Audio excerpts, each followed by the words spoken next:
またおはようって言ってまた夢を見せて今日も元気で過ごせたらいいよねこんなに単純で当たり前なことが本当は一番見失いがちだからね目を開けたまま見る夢知らない明日へ運ぶメリーゴーラウンド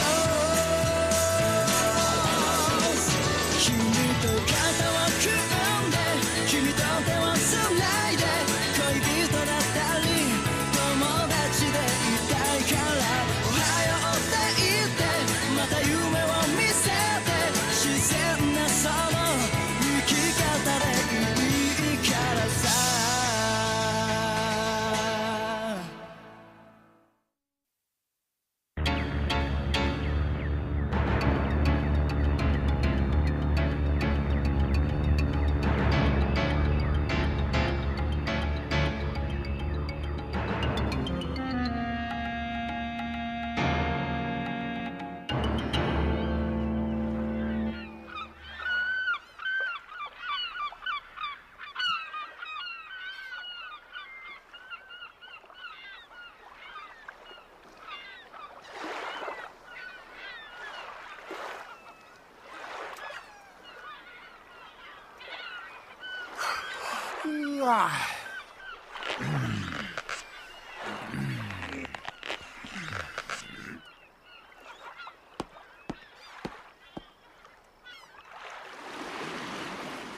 Ça fait plus de 5 heures qu'ils sont partis.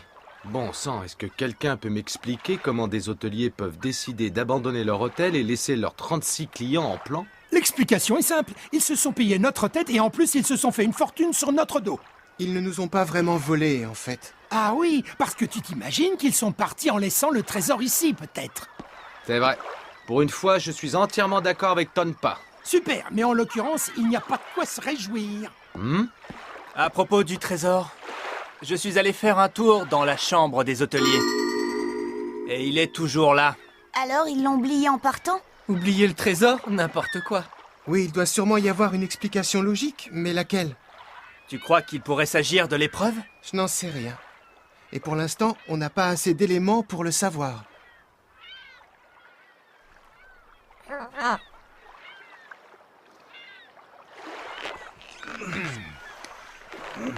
Mais au fait, qui va préparer à manger alors? Celui qui sait cuisiner, je suppose. En espérant qu'il y en ait un parmi nous. En un mot, on va tous mourir de faim, c'est ça? On est coincés au beau milieu de nulle part. Mais calmez-vous, voyons. Pour manger, ça ira. Il nous suffira d'aller pêcher. L'important, c'est plutôt de réfléchir à ce qu'on va faire. Hé, venez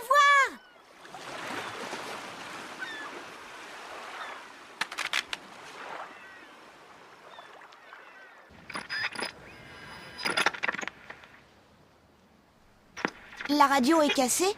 Non, le dispositif en lui-même fonctionne bien. On ne sait pas pourquoi, mais on ne capte absolument rien sur aucune des fréquences. Qu'est-ce que tu dis? Mais alors? On n'arrive pas à établir le contact.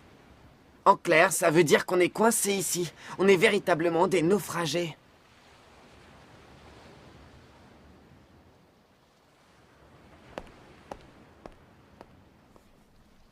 Oh. Et tu n'as pas entendu un bruit bizarre? Non, rien du tout. Ah bon? En tout cas, ne restons pas là. Pour commencer, je propose qu'on se sépare et qu'on fouille tout pour tenter de trouver des indices.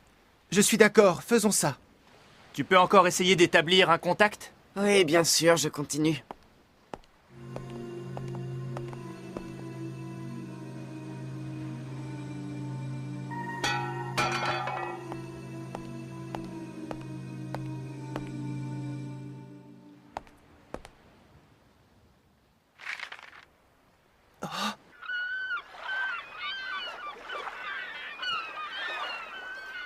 Regardez ce que j'ai trouvé. Des boussoles. Il y en aura largement une pour chacun. Et moi, j'ai trouvé de quoi calculer les distances. Parfait, parce que moi, j'ai déniché un morceau de carte. C'est une carte de quoi? D'après moi, on se trouve ici, sur une île de l'armée. Et cette ligne indique la direction de l'île de Zébil. Je suis sûr qu'ils ont laissé cette carte exprès, c'est un indice. Il faut aller sur cette île, c'est évident. Ça doit faire partie de l'épreuve. Oui, il a raison. Mettons-nous vite en route alors. Profitons-en, la mer est calme aujourd'hui. Je ne crois pas que ce soit aussi simple. Hein? Avec cette carte et une boussole, on sait dans quelle direction se trouve l'île, mais pas à quelle distance. C'est quoi le problème? C'est vrai que la mer est calme, pas de tempête en vue, mais si on ne connaît pas la distance qu'on aura à parcourir, comment savoir quelle est la quantité de vivres qu'on doit emporter? Pareil pour l'eau. On s'en fiche. On se passera de manger et de boire, voilà tout. Et on s'orientera d'après la course du soleil. Ça doit faire partie de l'examen, je suis sûr. Non, ce serait beaucoup trop risqué. Il me semble que vous oubliez un peu vite que l'examen est truffé de pièges. Au cas où il s'agirait réellement d'une épreuve, cette carte pourrait bien être une fausse piste. Eh oh, tu serais pas en train de devenir un peu parano, toi? Moi aussi, je crois que ça veut dire qu'il faut aller sur cette île de Zébil. Oui, bien sûr qu'il faut y aller. Je n'ai jamais dit le contraire. Mais je crois qu'il vaudrait mieux attendre la nuit. Comme ça, on pourra calculer plus précisément les distances en se basant sur la position des étoiles. Calculer d'après les étoiles, tu rigoles ou quoi? Je suis d'accord avec Kurapika, il faut avancer avec une extrême prudence. Tout semble en effet indiquer qu'il s'agit d'une des épreuves de l'examen, mais cette fois les conditions sont très différentes. Nous devons unir nos forces et agir ensemble. Quel naïf. Évidemment que c'est une épreuve, ça saute aux yeux. Et en plus, je parie que le temps nous est compté. Franchement, ça ne sert à rien de faire paniquer tout le monde avec des paroles en l'air. Alors, qu'est-ce qui peut te faire dire ça? La réserve d'eau? Je suis allé vérifier le réservoir, il est presque vide. Si on reste ici, c'est sûr qu'on va tous mourir de soif en moins de 2. D'après moi, la réserve d'eau est calculée sur la durée du séjour. Il faut tenir 3 jours. On a déjà passé une journée à chercher le trésor, ça nous laisse 2 jours. Et donc, logiquement, la fameuse île de Zébil doit se trouver à 2 jours de navigation d'ici. Je comprends, c'est évident. On va mourir de soif, c'est encore pire que de n'avoir rien à manger. Ouais. Allez au bateau. Hé! Allez, on y va. Tous à l'île de Zébil. Attendez! Il faut qu'on reste unis, on ne sait pas du tout ce qui nous attend là-bas! Faites ce que vous voulez, nous on y va. Ne les encouragez pas. Ils risquent de mettre leur vie en danger. C'est pas mon problème, ça fait partie du jeu. Moi, je fais en sorte de survivre. Quant à cette bande d'imbéciles, ils peuvent tous mourir. Et maintenant, on fait quoi? Kurapika, je comprends bien où tu veux en venir. Mais d'un autre côté, ce type n'a pas tout à fait tort. Tout ce que je dis depuis le début, c'est qu'on doit se méfier et agir avec prudence. Là-dessus, tu as raison, mais on fait quoi? Moi aussi, je pars sur l'île de Zébil. C'est décidé. Kurapika a raison. On ne peut pas partir à l'aveuglette, mais par contre, il n'est pas forcément nécessaire d'attendre la tombée de la nuit. Remettons-nous à chercher. Il y a peut-être d'autres indices qui nous permettront de localiser l'île avec plus de précision. C'est toujours mieux que de rester sans rien faire. Gon, on s'y met tout de suite. Viens avec moi. D'accord. Toi, qu'est-ce que tu vas faire? Je vais essayer de convaincre les autres d'attendre. Je reste persuadé que plus on sera nombreux, mieux ça vaudra. On n'a qu'à se retrouver sur le pont dès que l'un de nous aura du nouveau. Ça marche. Trop cool. Mais réfléchis un peu. Même avec un engin pareil, on ne va pas aller jusqu'à cette île en marchant au fond de la mer. C'est vrai, t'as raison. Continuons à chercher. Oui.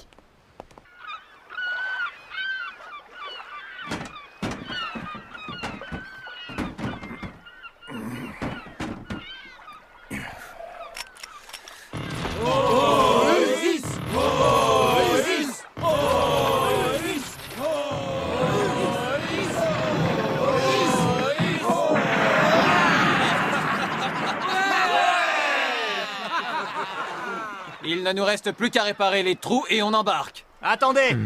Essayez donc de réfléchir 2 minutes. C'est trop dangereux de partir maintenant sans savoir où vous allez. T'es pas le chef ici.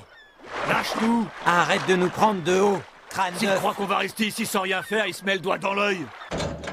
Alors, du nouveau? Non, rien du tout. Silence radio. Je crois que ça vient du fait que la pression atmosphérique est trop haute. Si on avait une bonne tempête, la pression baisserait et on aurait peut-être une chance de capter quelque chose. Ah non, ne parle pas de malheur. Je n'ai pas du tout envie d'essuyer une tempête par-dessus le marché. Alors? Rien à faire, il ne m'écoute pas. Et de ton côté? Rien, pas l'ombre d'un indice. Je vois. Je n'arrive pas à comprendre. Quoi? Tout ceci est évidemment une épreuve, mais je n'arrive pas à en comprendre le but. On n'a que des bribes d'informations. Un vieux cuirassé, un tas d'épaves et un trésor abandonné. Et on est censé se débrouiller avec ça. C'est totalement absurde. Je me demande ce qu'ils peuvent bien attendre de nous. Et puis d'abord, que font tous ces navires échoués dans la baie? D'où viennent-ils? Plus j'y pense, plus je sens que ça cache un grand danger. Comment ça? Écoute, c'est encore ce bruit. Quoi? Ça vient de la mer. Tu n'entends pas? Non, j'entends rien du tout. Enfin, à part le bruit des vagues. Pourtant, je suis certain d'avoir entendu quelque chose.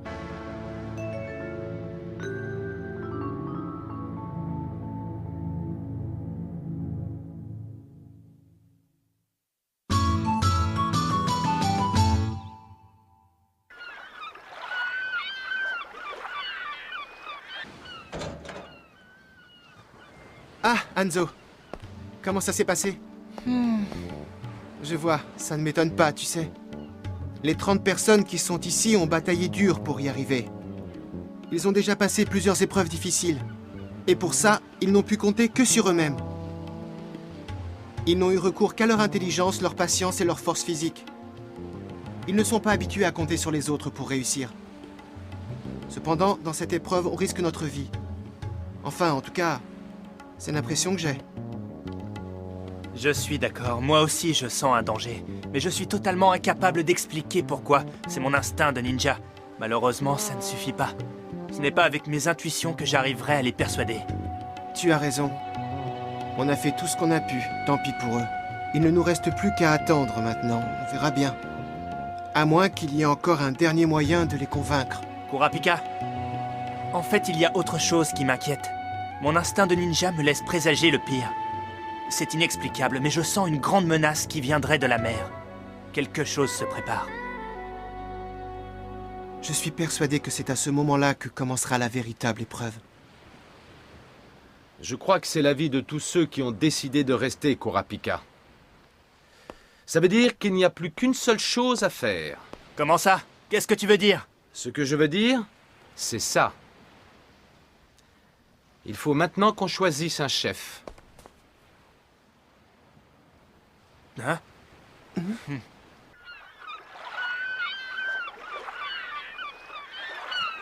Quelqu'un a une objection?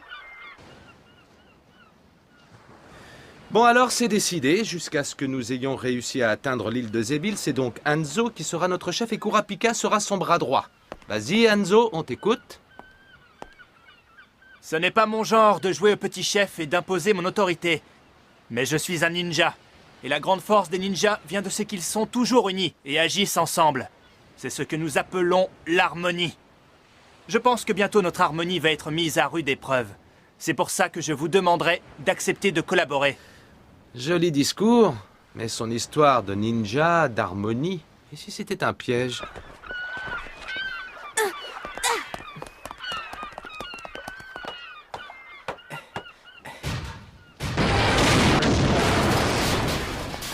C'est une vraie ruine, ce truc. Non.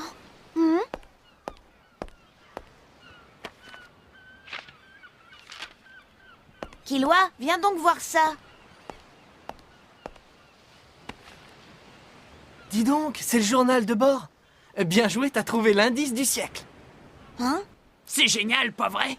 Tu l'as dit, c'est un vrai trésor ce truc-là. Avec ça, c'est gagné d'avance.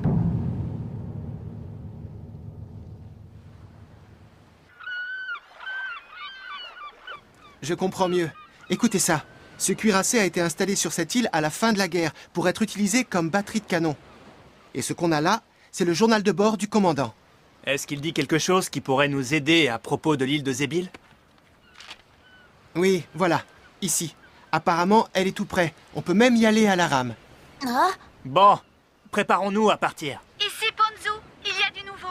On commence à capter des bruits sur la radio. Mais la pression atmosphérique devient instable.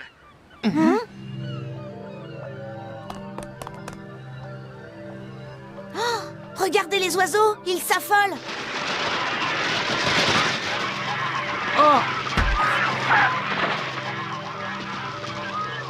c'est...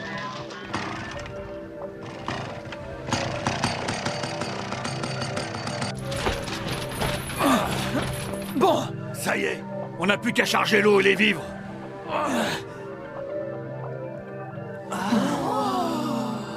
Qu'est-ce que c'est que ça? Le temps est en train de changer.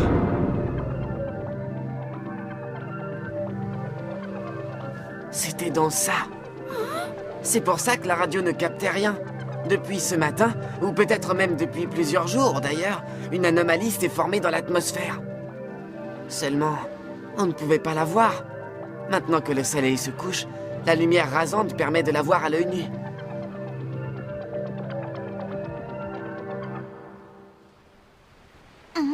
Je l'ai encore entendu. C'est ce bruit, ce grondement qui vient du large. Je l'entends. Il se rapproche de nous. Hein? Moi, j'entends rien. T'es sûr, Gon? Ah oui, ça y est. C'est faible, mais moi aussi j'entends quelque chose. Il était beaucoup plus éloigné tout à l'heure, mais maintenant... 4 juillet. Le temps a soudain changé. En conséquence, nous avons entamé les préparatifs pour pouvoir battre en retraite. Ma garnison va être obligée d'abandonner ce vaisseau sur l'île et de déguerpir. Demain, avant l'aurore, nous nous mettrons à l'abri afin d'éviter d'être engloutis par la première vague. La première vague? Qu'est-ce que ça veut dire? D'après les prévisions, ce phénomène se produirait tous les 10 ans.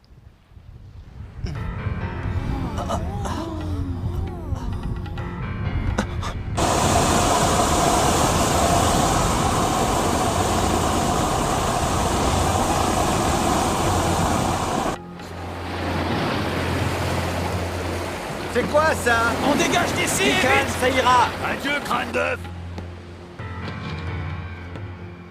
Maintenant, je n'ai plus qu'à suivre les étoiles. Oh, mais qu'est-ce qui se passe?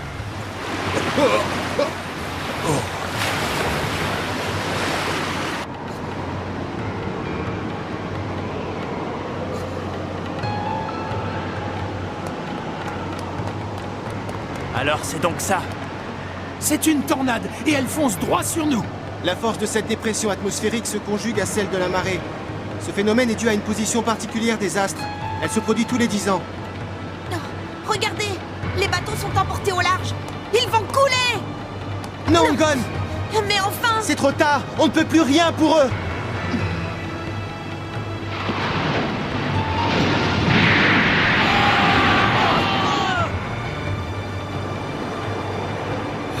Si je suis pas parti, c'est uniquement parce que Karumi avait pris la fuite. J'ai failli subir le même sort. Kirita!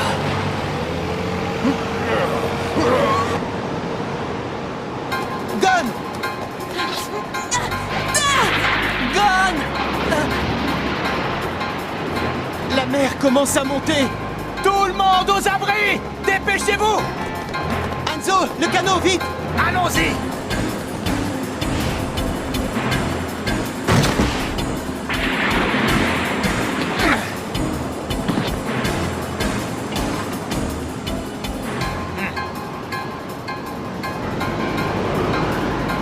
Frangin, qu'est-ce qui se passe? J'ai la tête qui tourne.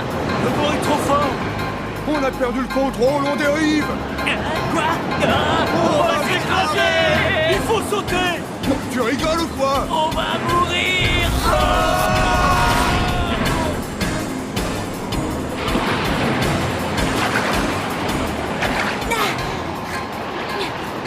Je viens te sauver. Me sauver? Et comment tu comptes faire? Gon! Comme ça.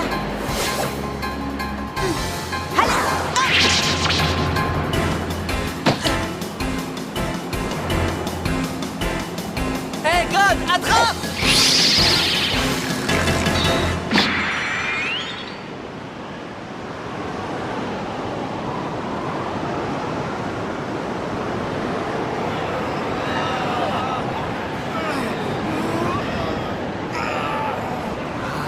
Ils sont tous sur le pont. À quoi ça sert d'avoir choisi un chef s'il refuse de l'écouter? Tu as bien raison, Guerreta. Ces imbéciles, on s'en moque. Ils peuvent bien mourir. L'essentiel, c'est qu'on soit encore en vie.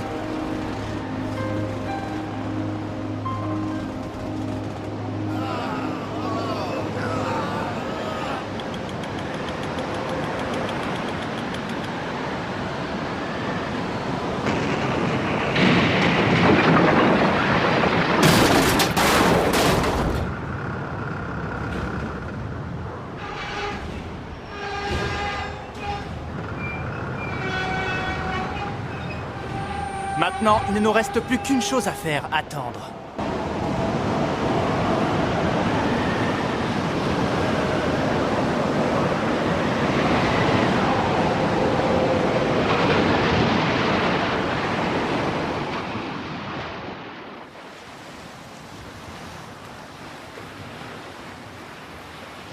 Regardez, le niveau de la mer redescend. Ouf, il était temps.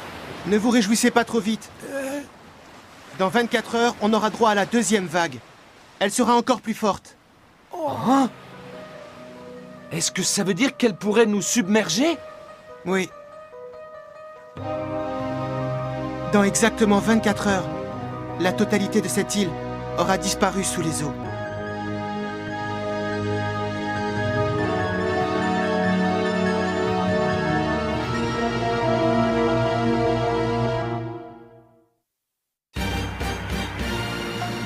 Une énorme vague déferle sur nous.